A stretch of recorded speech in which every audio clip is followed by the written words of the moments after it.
Soloptis in Finland here. Did you miss me? I'm still here, right here, down here in the corner. Hey, hey. Um, oh, you didn't? Oh, well, sorry. Well, I'm here anyway, and I wanted to make a video about some bull dookie that I came across recently, and that's kind of my thing on this channel, especially when it comes to systems of people who have been oppressed, especially when it comes to groups of people who have been doing the oppressing and claim to be oppressed. Like these guys here. Miestentasaarvory. This is the Men's Equality Association. Did I get that right? Yeah! Men's Equality Association. Right. Okay, I saw it before. Yeah, sure. What of it? And this is a group that purports to want to advance the rights of men in Finland because, as they see it, women are, for example, they're overrepresented in colleges because it's somehow women's fault for wanting to be educated more than men, right? They claim things like men are disproportionately affected by violence compared to women. They claim things like, why don't I just show you? Yeah.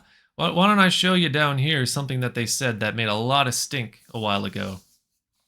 And this was in regards to changing the definition of rape based on consent. They didn't like it very much. And one of their reasons, read along with me. Just this isn't. It's in English. Read along with me. Proving consent, or the lack of it afterwards, is practically very difficult, if not completely impossible. So the criminal code of rape cannot be based on it. The experiences of normal life have shown that, as a rule, there is no consultation about consent before sexual intercourse in everyday life. So you don't ask your wives if they want to have sex, you just go. It's just like an automatic thing. Do you ring a bell? Like what? Okay. In fact, and this is where it gets so much worse. In fact, the constant teasing of consent, which some have apparently seriously proposed, how dare they, would very likely result in no intercourse ever taking place. Such a longing would simply kill the mood. Yeah, that pesky consent always getting in the way of my action. This group is pretty unhinged. I have been studying them a lot today in preparation for this video, and I have come across nothing redeeming about them. Even in their claims of like intersectionality, you go and you look at the profiles of some of these people who comment on their things, especially on X, which there's a lot of evidence on X, Twitter, whatever, which we'll go through at some point, of them just saying some of the wildest, most misogynistic bullshit. You go and you look at some of these profiles, and a lot of these people are also transphobes, they're also homophobes. So, their claims on their website that, oh, well, we want all men to be involved here. It's like, no, you really don't. There's not a redeeming quality about this group here. The Finnish government, however, may disagree with me. Here is an article written by, her name is not Eastern Wilderness, it's Ida Adama. I guess that's roughly translated to Eastern Wilderness. This is translated to English. All these links will be down there in the description. She wrote a couple of articles about this, a couple of good articles. So this group, the Men's Equality Association, they might be getting a grant of 637,746 euros from the STEA, the Assistance Center for Social and Health Organizations, Sosiaali- ja terveysjärjestöjen avustuskeskus. These guys, right? 637,746 euros to this group. And the project that they're going to be using this money on is aimed at supporting boys and men who have experienced dating violence in the years 2024 to 2026. Now, why do they need this money? Here's what they say. Men are subjected to more violence and it is more serious, but the concern is mostly directed at girls and women. For young people, girls target boys with violence more than boys target girls. Lampinen, the guy from this group, considers that it is not his personal view, but information based on research. Iltalehti, this publication, asked Lampis to provide a source for the claims. Lampinen says that due to the... Lampinen provided Iltalehti with a screenshot of the MTA's project application as a source and says that due to the character limit, it was not possible to refer to the sources more specifically in the application. In other words, they're full of shit. Totally and completely full of shit. Men are not subjected to more violence in the home than women. Men may face violence more out there on the streets, at the bar, at the bowling alley, at the club, whatever, but not in the safety of their own homes. They're usually the ones causing that shit, and they're usually drunk. 75% of adults who experience intimate partner violence are women. 34% of Finnish women aged 16 to 74 had at least once experienced physical violence from their partner, and that number is 18% for men. 25% of women in a relationship had experienced both physical and mental violence. And that was 10% for men. Where do I get these numbers? I mean, you could reference things like this. And what I mean by things like this, of course, I'm talking about facts. Statistics, those old things that groups like MTA just don't seem to care about all that much. This is the Gendered Violence and Intimate Partner Violence report from 2021, or Sukupuolistunut väkivalta ja lähisuhdeväkivalta Suomessa 2021 report. It'll be linked in the description below. It's got all the facts and figures. You'll have to translate it, but you know what? Even if you speak no Finnish, you'll probably do a lot better at interpreting these facts in Finnish than these native Finnish men who've just got their heads so far up their asses that I don't think they remember what the light of day even looks like, even in the summertime. I have another little bit highlighted here because it's another important bit to show just how much disinformation this group spreads, and willfully so. Miestentasaarvory has also made baseless claims about gender equality on its social media channels. In November, for example, the association wrote on X that when gender discrimination in working life is studied empirically, it has been found that men are discriminated against more. Almost any reliable source of information shows that MTA's claim is incorrect. There are 4 sources here. This is just one of them. Oh, no, it's down here. More often than men, women experience disadvantages due to their gender in the workplace. 56% of women compared to 25% of men. Gender-based discrimination occurs in working life. And you can just read through this too. Again, these are numbers, statistics, facts that you can read through and see the truth. That's what this is really about. What this video is about is the truth. Let's return to some of their greatest hits. In Finland, the majority of victims of violence are men. Their fate does not seem to interest the UN or our domestic decision makers. P.S. Alienation is one form of domestic violence. So we're going there. Yeah, we're going there. Finland and the UN, they're not recognizing how much violence we face on the streets. So we're being alienated, and that means we're like that's our domestic violence. The mental gymnastics that you have to do.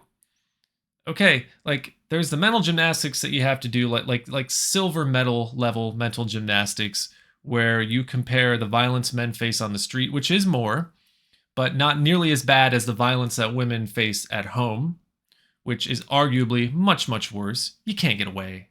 You can't get away.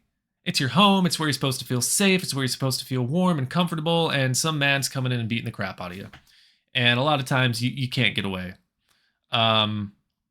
Violence is bad in all of its forms, but for these men to say that, we're getting our asses kicked on the street, comparing that to what women face at home, you're being intellectually dishonest. You just are. But the gold medal, the platinum medal winning mental gymnastics to say that you're a victim of domestic violence because you see or you think that the government isn't taking this seriously at all, and you think that the UN, like, oh Jesus, oh Jesus, it's just, in politics, victim status is also capital. When, for example, all criticism can still be dismissed as misogyny. That's perfect right wing argument point. Just say that everything is being called something, you know. They're calling this fascism. They're calling this misogyny. All this simple criticism that we have, even if it's dripping with misogyny, it's misogyny. Well, stop being misogynistic. There's no need to take criticism seriously, and there's no need to acknowledge one's own failures, faults, and mistakes. The fault is always others' men. Victim mentality. They're victims of domestic violence because they think they're not being acknowledged enough. They're victims because it's always their fault. This sounding like anybody to you? Some of the bigger talking heads from the right wing, maybe. It is said that the simplest explanation is often the most likely. If it looks, feels, smells, tastes, and sounds like revenge, it's probably revenge. Yeah, Occam's razor. Okay, yeah. So they're trying to get smart. They saw Yusi Halaho and you know, or Rika Pura standing next to a bunch of books, and they decided to accidentally pick one up and go, oh, Occam's razor. I'm going to use that in one of my tweets. That can't be your only evidence. It looks like revenge. It feels like it. I kind of got this feeling in my armpit here, and that's usually my gut feeling talking. I get this metallic taste when it's revenge, and it sounds like a fart in an echo chamber. Yeah, that's revenge. That's not how the law works. That is not how anything but gut instinct feels, and that amounts to a hill of shit in a court of law. So to close out this video, I just want to echo what Ida Edema and so many other people out there are saying about this, and it's this. If you want to bring awareness to violence against men, it's perfectly acceptable. Nobody's saying that I'm surely me. I'm not saying that that's wrong. If you even want to group up and try to make a change, that's fine, that's a-okay, but don't do it in bad faith. Don't do it with disinformation. Don't do it with stuff that you can just so easily refute by looking it up on the internet, you know, 10 seconds, you know, a 10-second Google search. Don't do it with just blatant, straight up fucking lies, because that makes you look bad. It makes you, to people who know, and to people who have actually looked these facts up and think you're full of shit,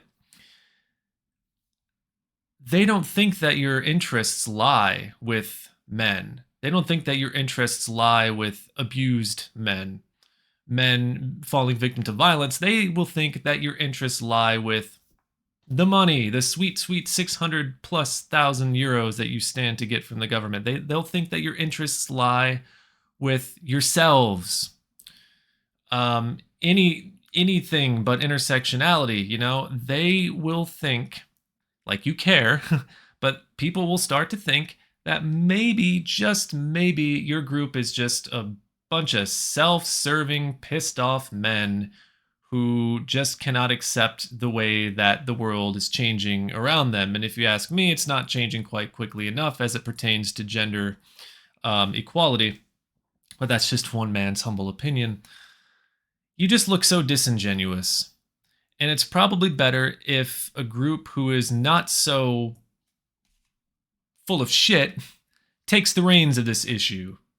Somebody who actually wants to go about this in good faith and cite statistics, or just leave the statistics out of it and say, hey, we're a group of people who think that men should get more attention for the issues that they face. And it's like, okay, I'm here for you. I'm listening. My ears are open. But my ears go closed when you start passing out bullshit. You know? My ears go closed when you start passing off disinformation and saying it's fact and going all over your Twitter and trying to like recruit people into your cause based on bad faith. It's just not a good look. And I said this to somebody earlier, and I thought that maybe I was like, ugh. But it makes a lot of sense, you know, that this group and the right wing, they sort of intersect pretty neatly. If you pay attention to any of the people who actually follow these pages, you'll see that a lot of these people are from the right. And disinformation and the right go together like peanut butter and jelly. And that's a damn slander to peanut butter and jelly, if you ask me, but they do. They absolutely do, because the right is all about work and working hard and keeping people poor, or keeping them at a certain level of poverty so that they have to keep working and keep working and keep working and keep working so that they don't have time to go home and fact check garbage like this from the MTA. So they don't have the time to do the requisite amount of fact checking that goes into basically finding out if something is a total lie or not. And that's quite sad.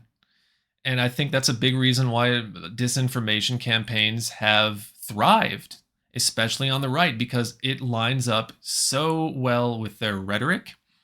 And, you know,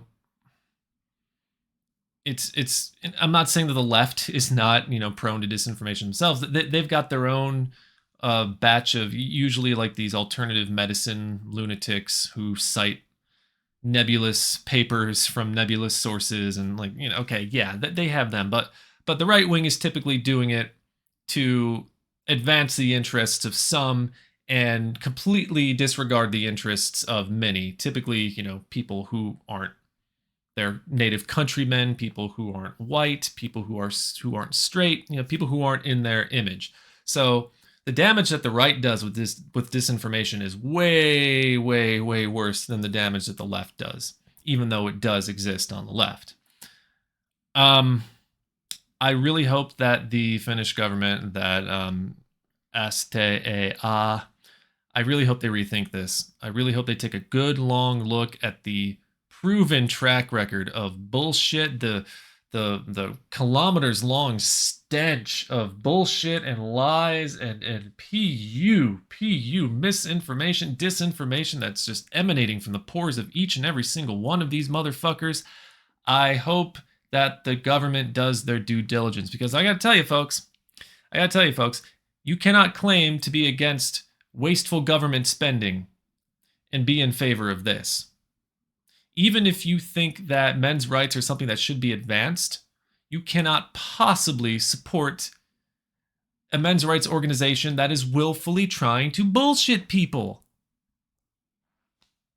At least not in good conscience you can't.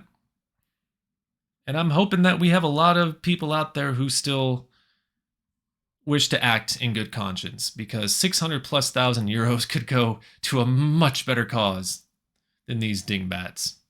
And that's all I got to say about that for now. Have a good day, folks.